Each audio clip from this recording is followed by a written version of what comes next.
everybody, this is Little Ninja and welcome back to another episode of Ninja's Empire, where in the last episode we built this awesome villager trading center.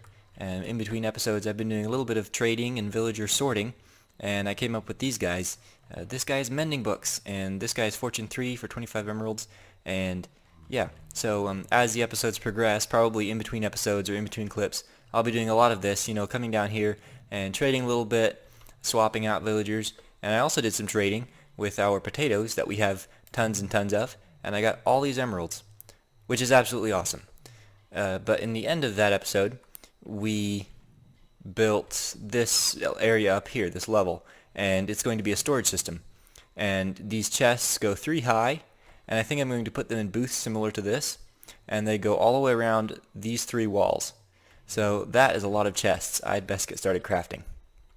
Right, so I put about 1.5 stacks of chests along that wall, and this division will allow us to categorize items nicely, I think. And I've been playing around with some different decoration, and I think this is a little bit too busy because the chests are already a very busy texture. I like this, it's just plain and simple and straightforward. And so that's going to go the whole way around, and then the ceiling is going to be at this height, but I don't want just a plain wood ceiling, so I'm going to put half slabs underneath this. And that restricts our trim somewhat there because there's not very much space upright to work with. But obviously that's going to be a very big flat ceiling, and so I think what I'm going to do is make a circle, like a bigger circle that goes around this thing, and then have it curve down like this to meet this pillar that comes down.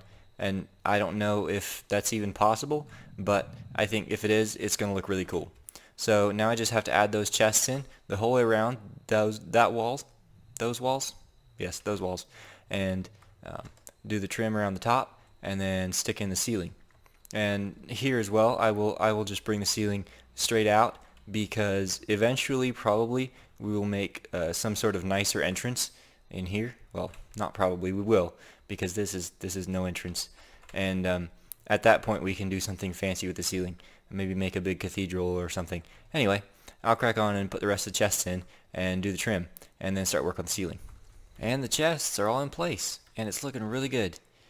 I managed to get the lighting so that there are torches behind these pillars and the floor is completely spawn proof.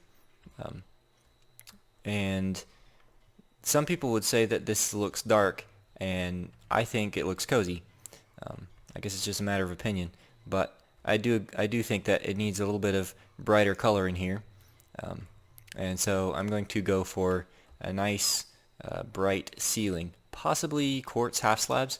I need to go check my quartz supplies, and then we got to move that redstone and put a lamp indicator in to let us know when the villager is up or down, because obviously when the ceiling is in, we won't be able to see him anymore. So I just need to go run check my not redstone, quartz, and then I'll come back and start filling this all in. And I thought I had a lot of quartz, and I'm out. But I think it looks really good. The strong contrast against the dark oak, I really like it. Ceilings are normally white anyway, and with the dark rest of the room, I think it'll look really good. If it's too much, if it's too bright, what I'll probably do is I can break it up by running these pillars straight up through the ceiling. But I don't think that'll be a problem. Anyway, I've got to go do a big mining expedition through the nether, but now that I have a fortune 3 pick, it should really not take that long to get the rest of this quartz and finish this ceiling, and then we can do a little bit of redstone, which should be fun. And that was an incredibly harrowing nether experience. I went out and mined for quite a while, and I had just over 5 stacks of quartz blocks because I was mining with a silk touch pick, and I was coming back towards the portal ready to come back into the overworld, and I fell through a 1x1 hole in the floor into a lava lake, and I was about this far away from the bank, and I was swimming towards the bank, and I died like right here, and only 1 stack of quartz actually landed on the beach, and I almost rage quit, but then I was like, well, that doesn't get anything done, so I made myself some new gear and went back out there and did a whole bunch more quartz mining, and I got this many quartz blocks. It's 4 blocks high, 10 blocks wide, and 21 blocks long. I'll let you do the math. But now what I'm going to do is I'm going to break this all down with a Fortune 3 pick. And I want you to go, pause the video right now and go down in the comments and write how much quartz you think I'm going to get from this entire block. And it's solid. It's completely solid in the middle. Go ahead and write down what you think I'm going to get, and then you can see how close you were when I'm done. When I was about halfway through, my pickaxe was almost broken, and I had 35 levels of XP. And what I had was a Fortune 3, Unbreaking 3, Efficiency 4 pickaxe. So I went and found another iron pickaxe with Efficiency 4 on it and combined them in an anvil. And then I got a mending book from the villager down here and put it on the pickaxe. And you're probably thinking, wow, why'd you waste a mending book on an iron pickaxe? But here's the thing. This is my fortune pick. It's going to stay in the base. I'm never going to lose it. The only thing I ever use it for is breaking ore. And ore give you XP, which means this pickaxe will never ever break. So, moment of truth. How much quartz did I get?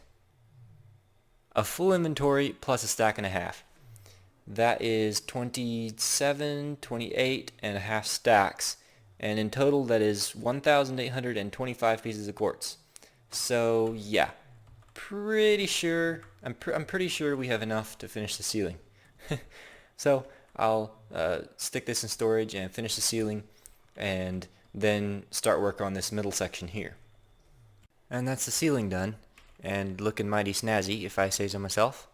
And I started to do this section here, and then I realized that these circles are not really big enough to actually make a curve, but I had an idea that might look cool, and it would add some nice color into this part of the room if I were to do this and then just put a ring around the around this pillar, sort of like that, and fill that area in with glowstone.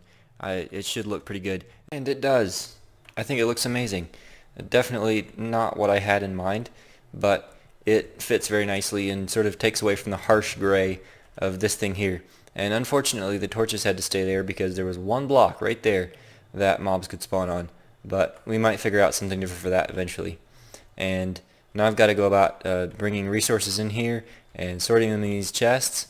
And the storage system itself is pretty much done, except for the redstone up here. I'm going to wire a button maybe over here and put in a lamp indicator to tell us when the villager breeder is on or off. I just put the button in and I was thinking, man, it's a shame because it can be either centered with this staircase or with the room, but not both because obviously the room isn't symmetrical, and I couldn't really put it here in the wall somewhere, and it just sort of looks odd in the ceiling. And then I remembered we have tons of space over behind these chests, and we can bring a torch tower up here and run the redstone across the roof, and we can put the button and the indicator down here on this wall instead of up in the ceiling, which is much better anyway. Instead of being in the storage system, which is a little weird, it would be down here where the villagers are.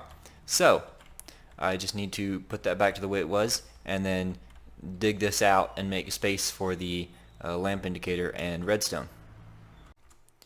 This is the indicator done, and it's just really simple. A one tick pulse goes into this piston and it spits out the redstone block and powers the lamp. And now we just have to run an output from this wire here up through a torch tower up onto the ceiling and power the mob evader that villager's in. And it's finished. I snake the redstone up there through a torch tower up into the mob evader, and the mob evader is on, which means the breeder is off and the redstone lamp is off. So when we hit this button, we should see the redstone lamp turn on, and then hopefully, if I wired everything right, the villager will be at the bottom of the mob evader. And yes, it's working. Amazing. Right, so that is the villager trading center and villager breeder completely 100% done. Right, the next thing we need to do is to finish the outside of this building because that is really ugly. And there are mobs spawning on the top of these walls and stuff, which is not good. So I'm going to build a little entrance here and do the spruce logs running up through that way. And I'll probably step this roof down, but keep the same slope running up that way, up against the top part of the villager breeder, and then have a wall up there. Because remember that there has to be a block of air or skylight on the outside of all those doors, which limits the possibilities for building around here a little bit. It's going to have to be basically a tower with an open top, and it's going to have to look good. Obviously it won't be able to have a roof, and I'm not quite sure how I'm going to do the very top up there, but for now I'm just going to work on this big section, putting in the sandstone and the spruce log pillars and the entryway here. Yeah, I know I said I would step it down here, but then I started to build and realized that if we kept it up, we could put another floor at this level and have something else in this hallway, maybe a mini farm or something like that. Anyway, this has definitely been one of the kind of projects that just sort of builds itself. Like some builds you work and work and work on, and you struggle with all the different designs, and this thing just kind of came together by itself. And I really like this look where it's sort of weathered out here and then it gradually becomes smoother as you go in. But right now I left it open to the three sides, and if maybe eventually when we build more buildings off in that direction, or up that way, we can close it in and have just one side be the entryway. But as I was building this, I was putting in little details like these fence posts, and I thought, you know what, in here it's just a little bit bland. Wouldn't it be nice to have fence posts like this? And I put a few in, and I really like that look, so I'm going to put them in the rest of the room too, and just break it up a little bit. Add those little bits of detail that you barely notice, but there's sort of like a subconscious alteration that makes things look better. Anyway, now I've got to build the rest of that wall up through there, and I've been chopping away a bit of this birch forest too because it's definitely in the way. It needs to be moved back. So as I was building this wall, I was racking my brain trying to figure out how I'm going to cover that tower up, because obviously the doors have to have a space of skylight in front of them in order to be considered a house by the game, and the doors need to be considered houses so that iron golems will spawn in there. Because if we cover up the doors, the iron farm will no longer work. And then I came up with the idea of making it step in, so you know how some skyscrapers will get smaller as they go towards the top? Well, if we did this and had a trim of the dark oak stairs and then put birch fence posts across here and sort of like a balcony that wraps the whole way around, we could then extend the tower on up, but at this radius. And from down there you would never know there's not a floor in here. It's just all for looks, and you know, you'd never come up here, and I don't have any plans as of yet to build anything up this high, and so this could just be sort of the one tower, like, you know, a mage's spire or something that just sort of goes way up through. And so yeah, I think that'll work. It might not look the best, you know, having to wrap it the whole way around, but with what we have to work with, I think that's probably one of the better options. So now I've got to extend this roof line all the way out to that wall, and then put the balcony around here, and I think that's pretty much the building done. Obviously then that tower will be extended up through, but I have no idea if I want to put some design in there or what, so I think I'm going to leave that for a little bit later. So that section of roof may not look like a whole lot, but believe me, it has taken a long time. This building is mega, and that's a big section of roof, and it makes it look small, but there was a whole lot of walking around, holding shift, and placing in half slabs. And I finished the balcony up here, and the way it is right now, it looks completed from the ground when you can't see inside. And because I don't have a design for the tower going on up through yet, I don't think I want to just continue this going on up for no particular reason. I am going to leave that for now because it looks finished. So this building right here is completely 100% done. And this is what the inside looks like now that it's finished. I really like that little detail with the fence posts. I think it makes the room look much more homey and completed, and not just sort of bland and flat dark brown. But now I need to fix something. This right here is the entrance for our branch mine, and I want to make, well, obviously it needs to be moved somewhere else out of the way of this thing, maybe off in that direction, and then I'm going to make a little building for it. And I'm probably going to move this nether portal as well. It's just kind of here in the middle of nowhere, and it needs a building of its own. So I'm going to move this branch mine and come up with a design for the building to go over the entrance of this. Well, I haven't actually built the building yet, but I covered up that hole, and I went to the base of the stairwell and dug straight up and made a ladder, and it's all the way over on the other side of that tree. And I was just thinking, you know, a building with a hole going straight down and one nether portal in it is going to be tiny. I mean, it's going to be basically an outhouse. and small buildings are usually harder to decorate.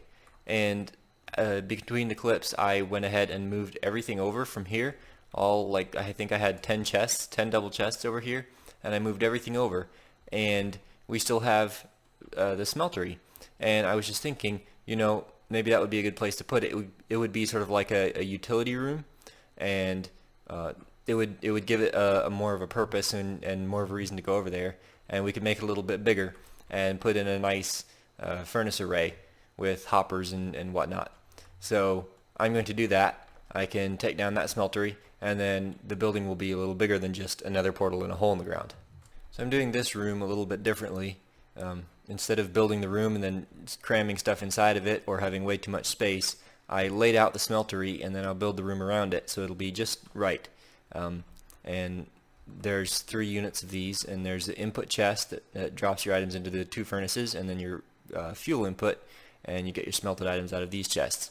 And these are for smelting just 1 or 2 items, just in case, because when you have like just a few items, it's not really worth putting them in here. And for the design of the actual room, I'll probably go with something like nethery, maybe nether brick, and try to use some magma block, because when magma block is upright and you can walk into it and it doesn't damage you, it's only when you stand on top of it that it hurts. So the outside will obviously match that building there, so it might be a bit bigger on the outside than it is on the inside, but I'll just go ahead and grab a bunch of those sorts of materials from my storage system and start playing around with some designs. And this is the design I came up with. I wanted to make it look a little bit like maybe a blacksmith out of a medieval town, and with sort of a broken up cobbly gravel stone floor. And I managed to incorporate the magma blocks in a way that's not too intrusive. Originally I had them out flush with the chests on the front, but they're just a little bit much that way. And so I moved them back and put the fence posts in, and I think it looks good, especially when you see them from an angle like this. They're just sort of in the corners. And I really like this design with the bars going across, and I would almost be willing to sacrifice the convenience of this and just put regular furnaces in so that I could have that look, but not quite willing. And so it's going to be a pretty plain room. I put the glowstone in here as sort of a warning, big hole, don't step in. And it'll just have like plain nether brick around it, and then maybe a slightly sloping ceiling, like a half slab cathedral ceiling, and glowstone hanging down for lighting. And then I have to figure out what to do with the entrance here, which I'll probably do sort of similar to that, just in a lot smaller, with the fenced area on the outside, and maybe like a hanging sign or something, make it look medieval. Anyway, I'll crack on and get the rest of this interior building finished and show you what the outside and the inside are going to look like. And that's the inside, completely finished, and it's sort of cluttered and messy looking, and I like that. It looks like a shop that's being used. And I put the nether portal in here, and I lit it, but I haven't gone through it yet, so I have no idea whether it's synced. And I just put a crafting bench and anvil in here, and I did the entryway, switching to a sort of wooden look, and using smaller poles. Remember over there I used the spruce logs as poles, and I made this a little bit more like a smaller, lightweight look. And I think I'm going to go for the curved design on the roof, which I haven't actually finished because I need to remove that tree. It's in the way quite. So I'll go ahead and chop that thing down and put the rest of the roof on, and that will be the building complete. Well, that took much longer than it could have.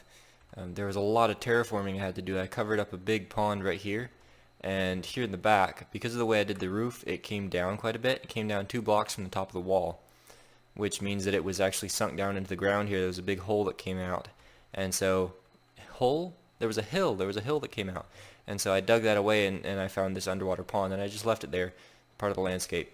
And it might have to go eventually, but for now it can stay.